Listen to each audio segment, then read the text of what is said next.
തദ്ദേശ തെരഞ്ഞെടുപ്പ് പരസ്യപ്രചാരണത്തിന്റെ അവസാന ദിനമായ ഇന്ന് ചെറുപ്പളശ്ശേരിയിൽ കൊട്ടിക്കലാശം കളറാക്കി മുന്നണികൾ. വൈകിട്ട് 3 മണിയോടെ കൊട്ടിക്കലാശം ആരംഭിച്ചു.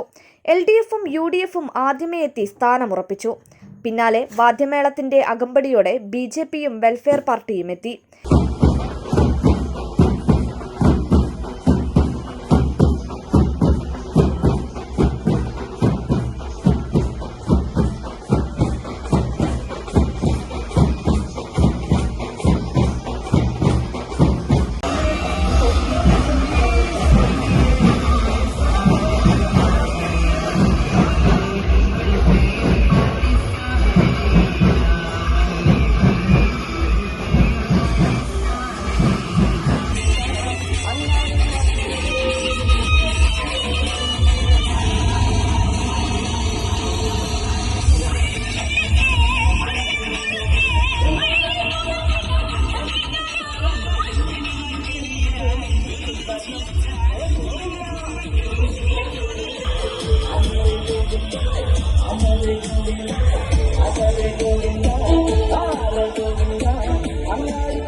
നൂറുകണക്കിന് പ്രവർത്തകരാണ് വിവിധ മുന്നണികളിൽ അണിനിരന്നത്.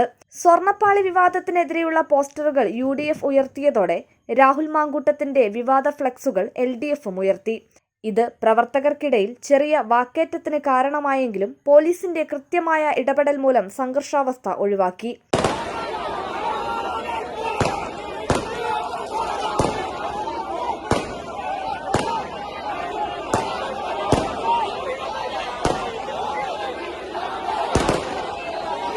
ചെറുപ്പളശ്ശേരി നഗരസഭ തുടർ ഭരണം ഉറപ്പിക്കാൻ LDFും ഭരണം തിരിച്ചുപിടിക്കാൻ UDFും കൂടുതൽ വാർഡുകൾ പിടിച്ചെടുക്കാൻ BJPയും നടത്തുന്ന ഇഞ്ചോടിഞ്ച് പോരാട്ടം തന്നെയാണ് തദ്ദേശ തെരഞ്ഞെടുപ്പിൽ ചെറുപ്പളശ്ശേരി നഗരസഭയിൽ കാണാൻ സാധിക്കുക.